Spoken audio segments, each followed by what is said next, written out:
இறைவன் திருநாமம் வீழ்நாதேஸ்வரர், இறைவியின் திருநாமம் சுந்தரகுசாம்பிகை. சிவபெருமான் காத்தியாயன முனிவருக்கு மகளாக பிறந்த பார்வதி தேவியை திருமணம் புரிந்த தலம் இது. காத்தியாயன முனிவரின் வேண்டுகோளுக்கிணங்க கருவறையில் சிவபெருமானும் பார்வதியும் திருமண கோலத்தில் காட்சி தருவது இத்தலத்தின் சிறப்பு.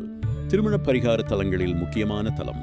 இத்தலத்து இறைவனின் உற்சவமூர்த்தி காசி யாத்திரைக்கு கிளம்பும் மாப்பிள்ளை கோலத்தில் அருள் பாலிப்பதால் மாப்பிள்ளை சுவாமி எனப்படுகிறார். வேடுவரால் நிவேதனம் செய்யப்பட்ட விளாங்கனி வீழ்நாதரின் பாதத்தில் இன்றும் காட்சியளிக்கிறது. சம்பந்தருக்கு இறைவன் படிக்காசு அளித்த பலிபீடமும், மேற்கே திருநாவுக்கரசருக்கு படிக்காசு வழங்கிய பலிபீடமும், அருகில் படிக்காசு விநாயகரையும் அப்பர் திருஞான சம்பந்தர் திருவுருவங்களையும் தரிசிக்கலாம். மகாமண்டபம் திருமண மண்டபம் போல் பந்தல் காலுடன் காட்சியளிப்பது இந்தியாவில் வேறு எங்கும் இல்லாத சிறப்பு. கொடிமரம் அருகே சிவலிங்கம் அமைந்திருப்பது இன்னொரு சிறப்பம்சம். இக்கோவிலின் பாதாளத்தில் நந்தி அமைந்துள்ளது. முழு கோவிலே நந்திக்கு மேல் அமைந்திருப்பது போல் உள்ளது. இப்படிப்பட்ட பாதாள நந்தியை நாம் வேறு எந்த கோவிலிலும் இல்லாத தனி சிறப்பு.